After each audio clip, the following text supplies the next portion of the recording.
There are more and more pedophiles who are being caught with child sex abuse content on their phones, on their computers. But let me tell you something, that person was not just suddenly born that way. This is what pornography does. It makes people more desensitized to whatever type of pornography they're seeing so that they have to go more intense and more depraved until it gets to this point where it's child sex abuse content.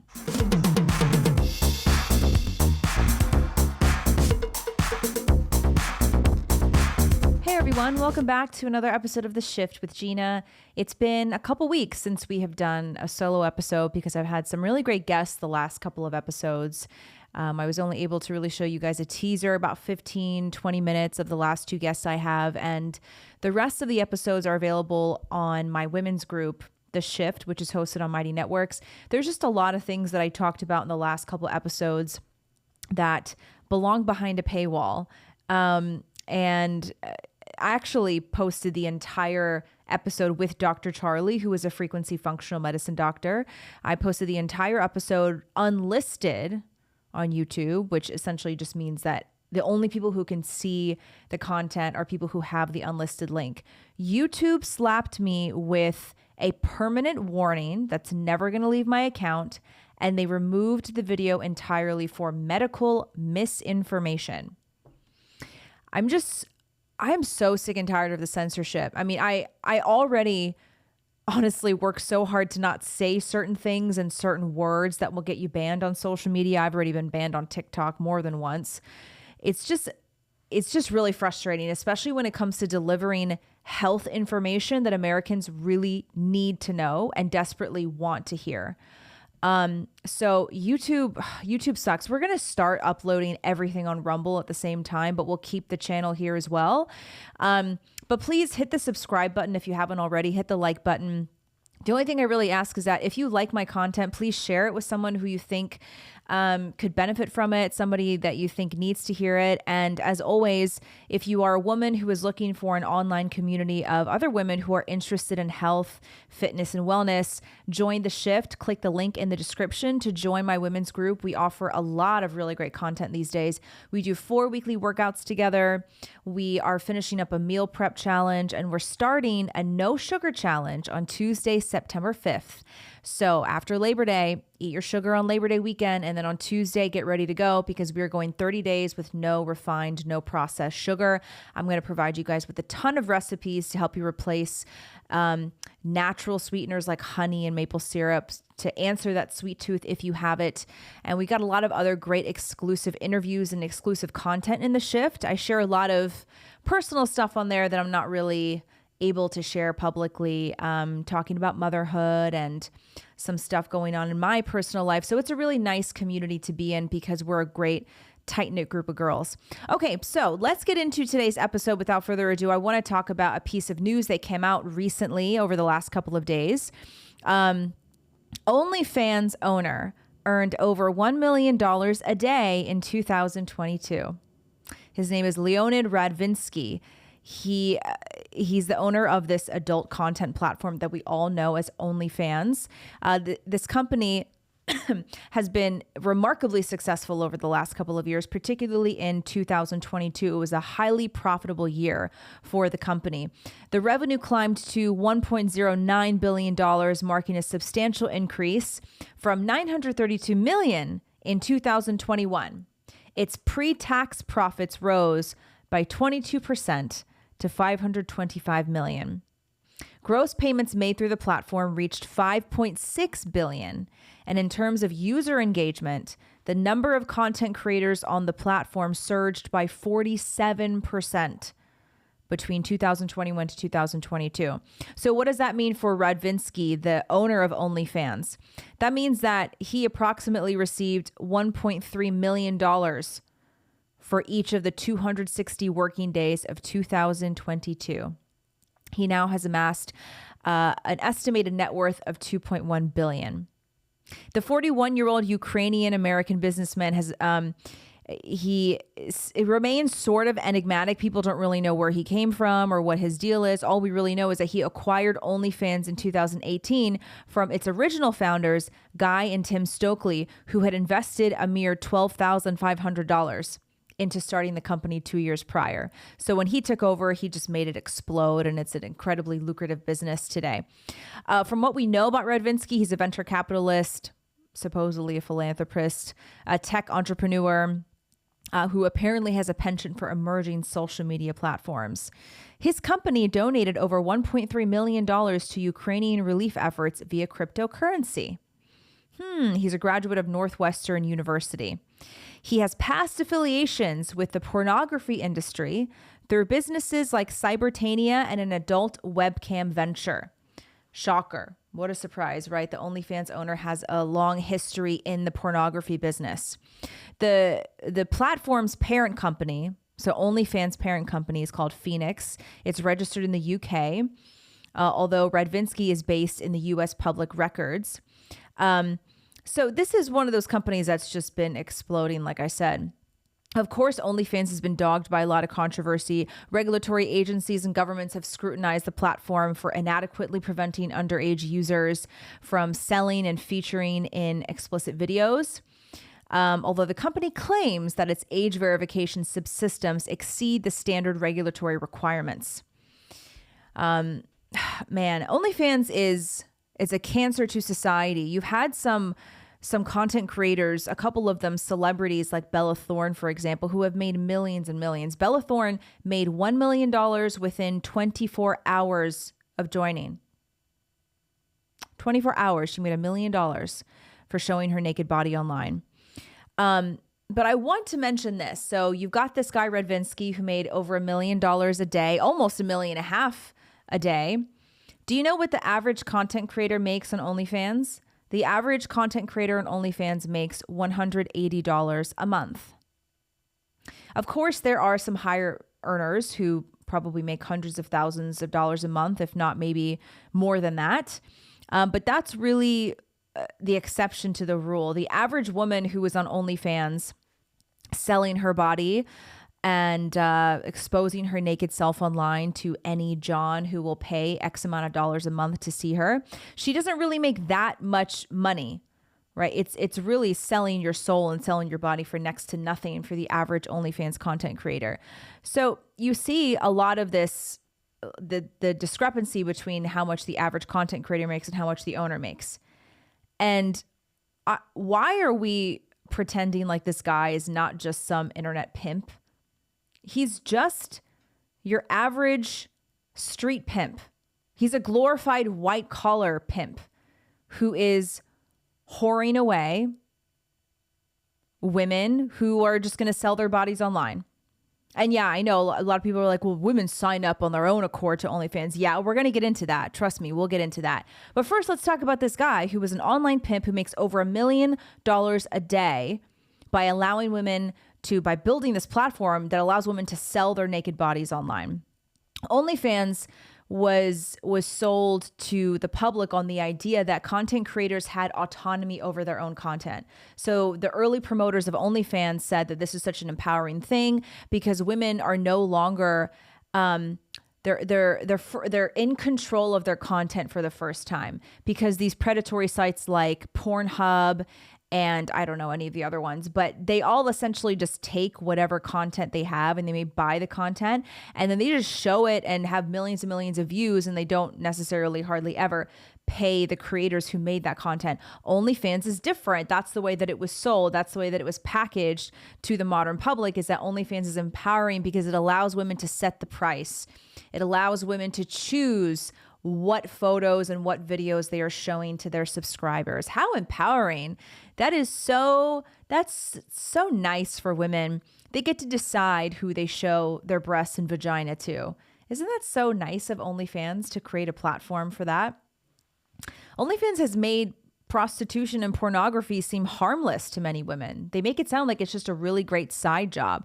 And you actually see a lot of girls now who are doing OnlyFans as a side hustle because they feel like they're not making enough money at their day job. They're prostituting themselves. They're creating pornography of themselves just to make a few extra bucks every month. OnlyFans is truly a cancer to society. And where are the feminists now? The feminists have complained for so long that the pimps on the streets sell women's bodies and they take a cut, and it's demeaning and it's diminishing to women and it's dehumanizing. Where are those feminists now? They could not care less that some Ukrainian tech entrepreneur makes $1.3 million a day, while the average content creator sells her body for a mere $180 a month. Where are the feminists now? They don't care. They don't care because we're now in this postmodern era where there's no such thing as objective morality. Pornography is not wrong as long as people are consenting, right? We live in a consent-based morality. That's the sort of society we live in. As long as they consent to it, it's perfectly fine. But consent should never be the basis for morality. I've talked about this many times on my show before and in my women's group. Just because someone consents to something doesn't make it right. Just because a woman agrees to selling her body on OnlyFans does not make it moral. It doesn't matter whether she agrees to it or not. It is immoral. And our society used to recognize that. All of the world, all of the human race used to recognize that until pretty recently in modern history did we accept this new shiny postmodern idea that there's no such thing as objective morality. You can do whatever you want as long as you consent to it. But porn hurts everybody in this country. It's hurting married couples. It's really hurting young men. It's of course harming the women who buy into it and end up selling their bodies and selling their souls online. It's harmful to everybody involved, but it's a major moneymaker. Huge moneymaker. I was talking to my husband about the story and I was telling him how much Radvinsky makes and we were talking about the numbers and he looked at me and he said, imagine how much that guy is paying in taxes. The government is loving this guy. One of the many reasons that the government won't illegalize porn is because they're earning millions of dollars in tax revenue from this industry. I mean, that guy's paying millions of dollars in taxes, OnlyFans paying millions of dollars in taxes, and the government is loving all of that cash. They're not going to say no to that. Of course, they don't want to illegalize porn. It's one of the most lucrative industries in the world right now, particularly in the United States. And one of the saddest things that has ever happened to our society is how normalized pornography has become. It brings so much darkness and evil to our culture, and it ruins people's lives. It ruins families. It ruins marriages. It ruins the mental wellness of many young men. And most people have been so desensitized to it that they think it's completely normal. As long as the women consent to it, as long as they consent, it's completely fine that people are filming themselves, either having sex with one another or filming themselves doing sexually explicit things. As long as the woman consents and as long as she charges $7 a month, then any guy can pay to see her do it. I think it's so sad. Porn ruins the lives of men and women because just like the women who are dumb enough to fall for this lie and sell their bodies online, of course, they're ruining their future.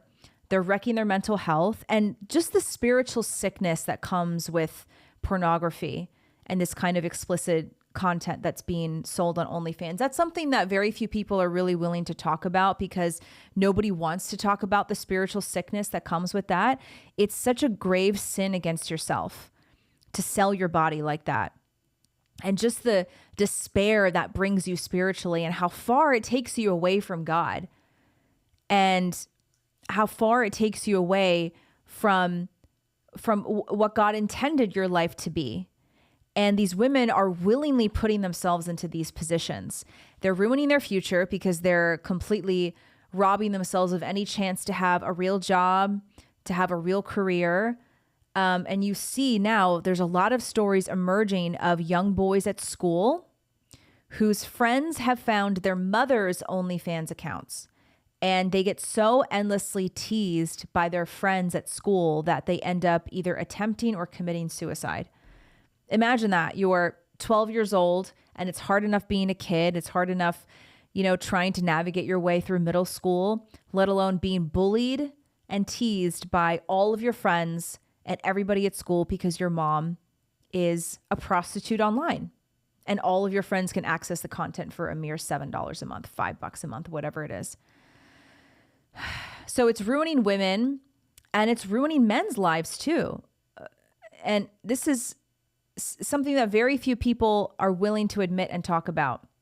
They like to say, well, porn is just a symptom of, men being unhappy in our society because we live in such a gynocentric society. Of course, porn is a symptom of mental unwellness, just the same way that alcoholism and drug addiction, gambling, all of these things are symptoms of a sickness inside of us that originates from a spiritual sickness. Of course it is. Nobody's arguing that. But also at the same time, porn makes people sicker. It makes them more mentally unwell. It makes their marriages worse. It makes their social skills even worse. Someone who has spoken a lot about the detrimental effects of porn on men is Andrew Huberman. Of course, porn has the same effects on women, but you can't deny that the majority of the people who watch porn on a regular basis are men, especially young men. And there was a statistic shared recently that says a third of young men, I think a third of men in their 20s are not having sex.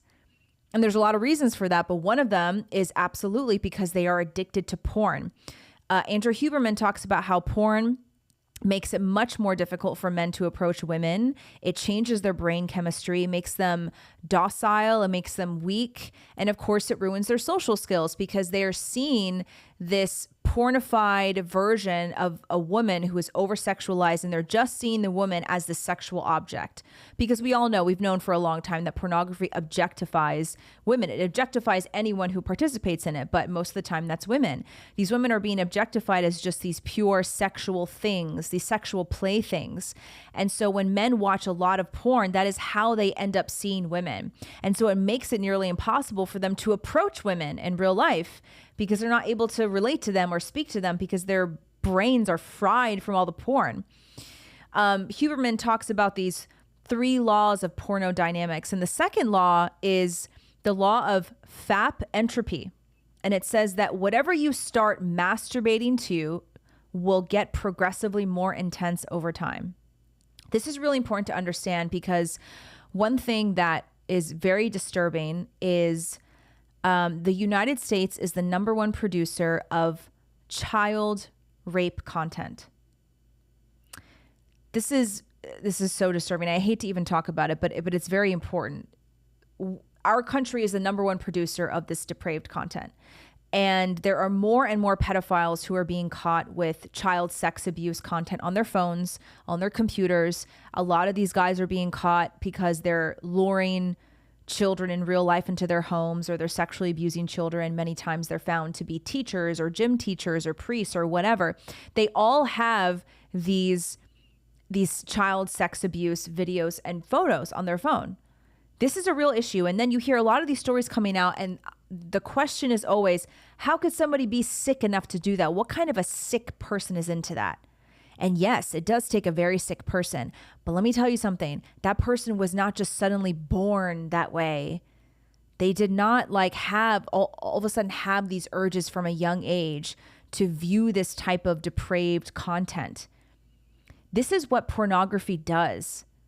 It makes people more desensitized to whatever type of pornography they're seeing, so that they have to go more intense and more depraved and more, quote, kinky in order to satisfy themselves and satisfy the dopamine rush. So the way that Huberman says is that this escalating amount of wildness that you need to watch in order to get an ever decreasing stimulus that comes back. So the more you watch porn, the more your stimuli decreases. The more your stimuli decrease. So it takes a lot more to get that hit of dopamine. It's the same thing with drugs. It's the same thing with gambling. It's like once you do a certain amount of drugs, you have to do more. You have to smoke more weed. You have to do more cocaine. You have to take more heroin in order to feel the high and feel the dopamine rush. Same with gambling. You have to put more money down. You have to gamble more. That's why it snowballs out of control. It's really important to understand that this is the same thing with porn. Same exact thing. You have this, he says, an ever decreasing stimulus that comes back. So you have an escalating amount of wildness that has to be answered. And so they start with quote, regular porn. And then it's maybe, I don't even want to go down the steps because they're so disgusting, but you get what I'm saying. It starts with quote normal and then more kinky and then all the way until it gets to this point where it's child sex abuse content. And it's disgusting. I don't even want to talk about it, but it's important to talk about because this is where the normalization of porn has gotten us. It's largely to do with the normalization of porn. Huberman says he's talking about when pornography is available the way that it is, it's a very potent stimulus, a very potent stimuli of any kind, whether it's extremely powerful food, extreme pornography, extreme experiences. They set a threshold of dopamine release. And the higher the dopamine peak, the bigger the drop afterwards. So this really starts to describe why so many young men struggle with porn addiction and why they're not really able to go out and meet women, and they're really struggling to have social skills and have any sort of emotional intimacy with anybody in their life. So when you have this huge dopamine peak from these extreme, very potent stimuli, you don't drop to baseline. You drop below baseline, Huberman explains. Okay, so you have the higher the dopamine peak, the bigger the drop, but you don't drop to just baseline where you were. It's basically you go to negative. So that's when you have these feelings of depression, isolation. That's where he talks about men becoming very docile and weak and easily controlled, easily manipulated, easily brainwashed. This is why the government wants you to watch, quote, legal porn, because it ruins your brain and it makes you docile. That's a winning combination for the federal government. You know, and of course, Huberman's like, I'm not saying whether this is good or bad. They just have to be controlled in a way. But, you know, he's just trying to remain neutral and come at it from a scientific point of view. Well, I think we can all say that obviously that's a bad thing. Obviously, it's a bad thing. And I'm done pretending like it's not. So what's the answer? The answer has been clear for me for a while now. The answer is to illegalize porn. There's no reason why porn should be legal. I don't think that's going to happen anytime soon, but it needs to happen in order for the society to even begin to heal. So porn harms men and women. I mean, I would say equally, but sometimes I really think that porn hurts men more. And it makes me sad because no thriving society can function unless we have strong men at the forefront. And again, this is why the federal government wants pornography to be legal, because it means that you've got millions and millions of men who are addicted to it and they're watching it for just $5 a month, and they become weak and they become easily controlled instead of strong leaders who have a strong sense of mental wellness and who are mentally and spiritually healthy. Because the same way that that participating in porn crushes you spiritually, watching porn and being addicted to it also crushes you spiritually. So you have all of these spiritually sick men and women who are wrapped up in the industry of pornography. Most of it now is through OnlyFans. And of course, it's promoted and packaged as this very empowering thing because women get to choose. It's all about consent. I was really disturbed by this news and it makes me sad. I want to show you a couple of clips now. Lila Rose, who is my favorite woman in the space of conservative media right now. I have so much respect for her. I was on her show a couple months ago. We've never met in person, but we've always kept in touch. And I love her. I really look up to her. And I love the way that she approaches these very difficult topics with so much grace and so much conviction and strength. Probably heard of Adam 22. I think he started in the hip hop industry. He has a wife named Lena, and her stage name is Lena the Plug, I believe. She's a porn star. Well, they're both porn stars, and they have an OnlyFans for $5 a month where people can pay to watch them have sex with various women. They recently went viral. I should also preface all this by saying they have a daughter together. They have a daughter. I don't know how old she is, but there were videos that surfaced of, I hate to even say this, but there were videos that surfaced of them showing her breastfeeding on Lena's breast on OnlyFans. Like it was this like really like sick fetish content, whatever. Anyway, so they went recently viral because Adam hired a black porn star to have sex with Lena, and they released the tape, and it was just, they're just really disgusting, but they're openly in porn.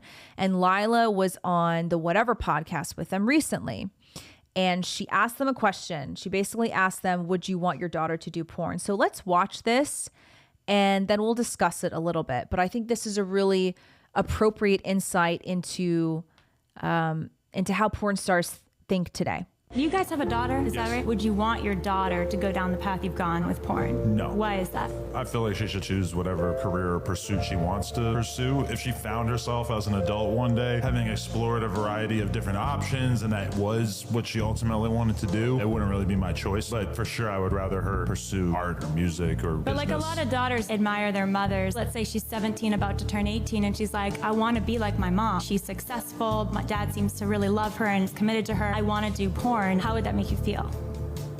I mean, I would want her to do it in the safest way possible, but I would rather her do something else. When I got into porn, I was super broke. This wasn't my first choice. If there's nothing wrong with porn, why would you want her to do other things first? Why would you have any issue at all with her going into it? It's kind of limiting for the future of your life. I just don't think that it's necessarily a good thing for a girl to get into because she's 18 and she doesn't feel like getting a job. The reason why me and her got into it, especially in her case, she had a super normal, regular job and she just wanted to achieve some degree of financial freedom. Porn aside, if my daughter wanted to explore her sexuality, I don't think that's a bad thing. You guys just both acknowledge you wouldn't want your daughter to do that. It wouldn't be It's my not my first ideal choice. thing. Oh man, that's rough to watch.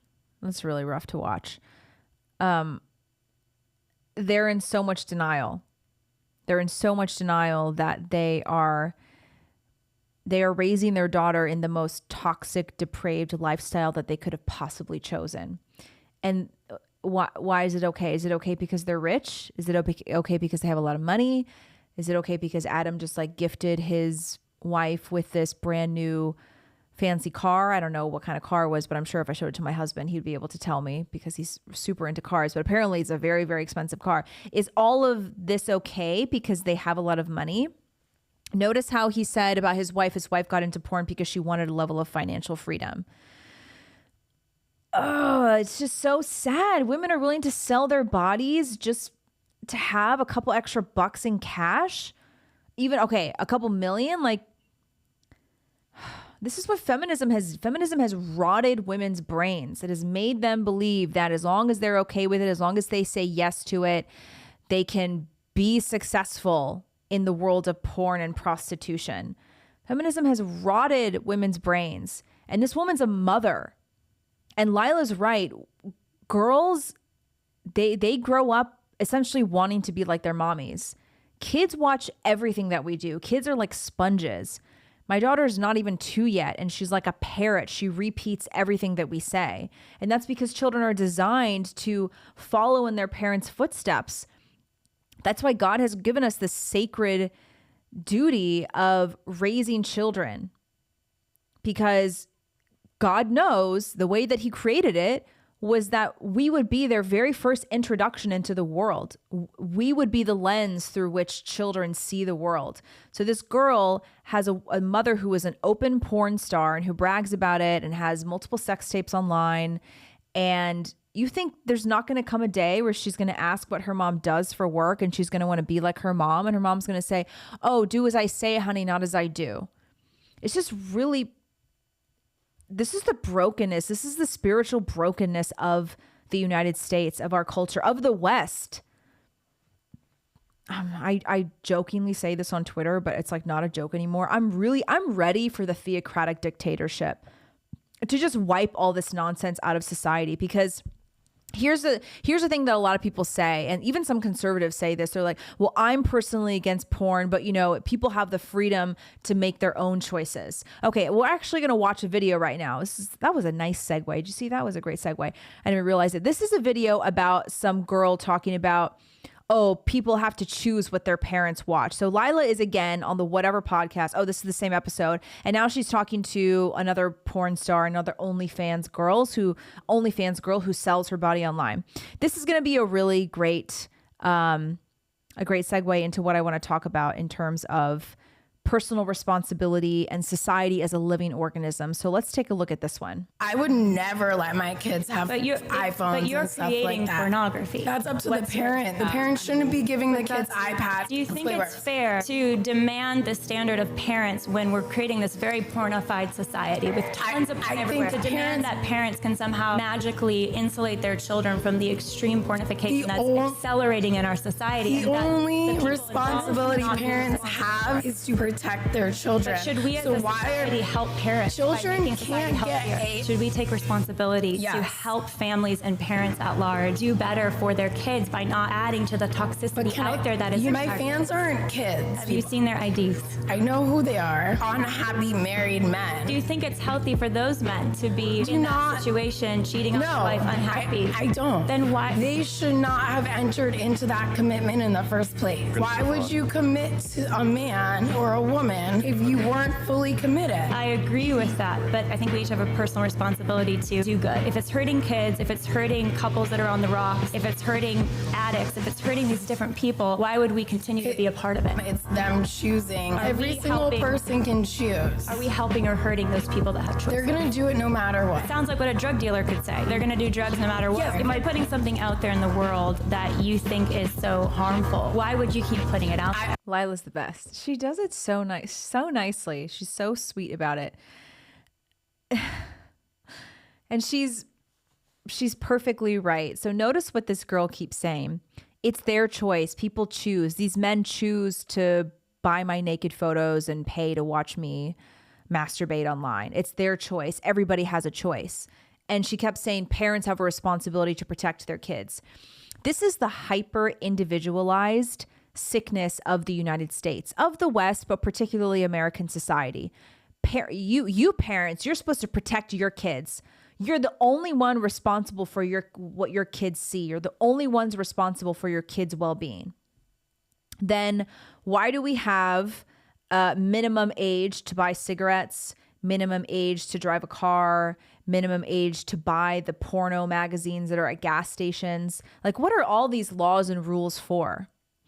It's because this, like I said, this hyper individualized take on parenting and family and children and society is harmful because we were never meant to be hyper individualized. What we do as adults, what we do as mothers, as fathers, as citizens, as members of society has major ripple effects that is going to affect everybody around us, whether it's our family, our coworkers, our community, our society, and our country. That's because society is a living organism. I've said this many times before, but I like to refer to Edmund Burke, who is considered the original or the first conservative.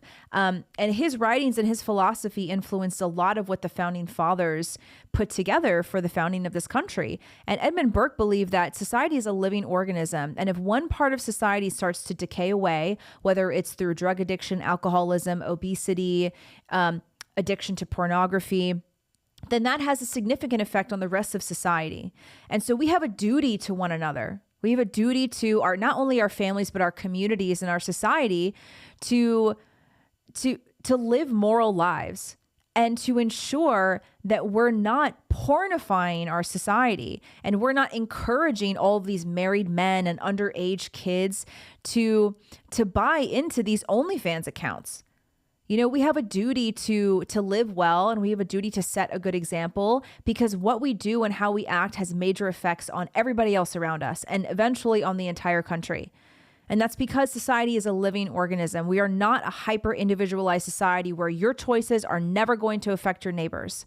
Your choices are never going to affect that kid or that mom or that dad, because everyone makes their own choice. It's just, it's such a sick way to look at society. Like, you expect parents to shield their children from all of the porn on society because it's up to parents. Meanwhile, you have millions of girls who are only charging $5 a month to watch them naked online. And do you think that the age verification system of OnlyFans actually works? Of course, there are many kids under the age of 18 who buy into these OnlyFans accounts. Of course there are. Obviously. And so this girl being like, oh, it's up to the parents, and those husbands, like, they shouldn't have ever got married in the first place. Like, she is actively encouraging these men to cheat on their wives. And just like Lila said, don't you think it's wrong that when a marriage is already on the rocks, you are contributing to their cheating, you're contributing to their pornography addiction? These things have effects on one another. And this is how this very modern liberal take, live and let live. I'm going to do whatever I want to do and you do whatever you want to do, as long as it's not directly hurting me.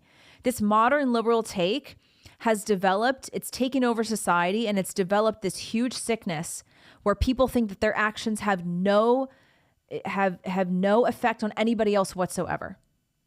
And that's how we've ended up here. That's how we've ended up with all of, I'm not even going to say a lot of the things I want to say because I don't want to get banned because YouTube already hates me. But you know, the movement that is preying on children right now, that's how we ended up with that, because of this liberal live and let live take. Now, am I saying that the government should regulate every single thing that a person does? No, of course we have to decide what we're going to legalize, what we're going to illegalize, what we're going to encourage and discourage simply through the values of our society and the people in power and the way that they lead. You know, not everything has to come down to government regulation, but what we do have to really ask is, what kind of society and culture do we want to build for our children?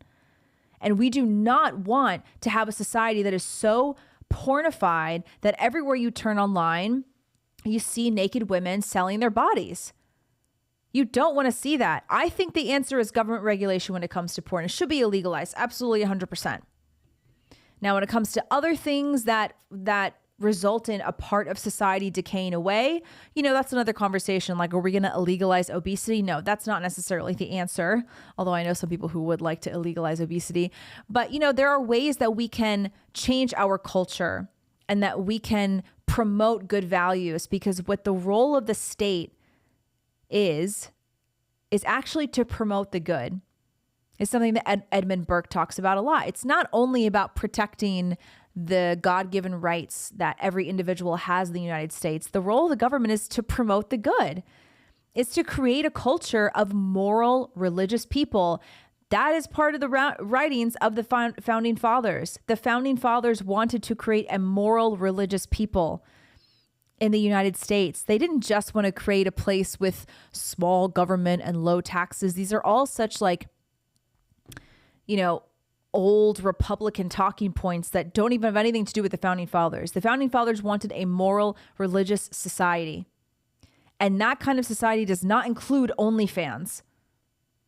And that's something that people really struggle to wrap their heads around. They really struggle, even a lot of conservatives, they struggle to understand that the founding fathers wanted a moral, religious society. They didn't just want a free-for-all, because freedom doesn't mean that you can just do whatever you want all the time. The true definition of liberty is having the opportunity to do what you ought to do. People first came here, the Pilgrims first came here, not because they were necessarily fleeing persecution, but because they were fleeing the types of societies that would have bad influences on their children. They wanted to come somewhere and to start a religious, moral society. And I think we need to get back to that, because whatever is happening right now is not working for us. We've got the highest rates of mental illness, very high rates of suicide, especially amongst men. Everyone's sick with the chronic illness, and there are more single childless women than ever before, which makes them even more mentally ill. We're below birth replacement rate.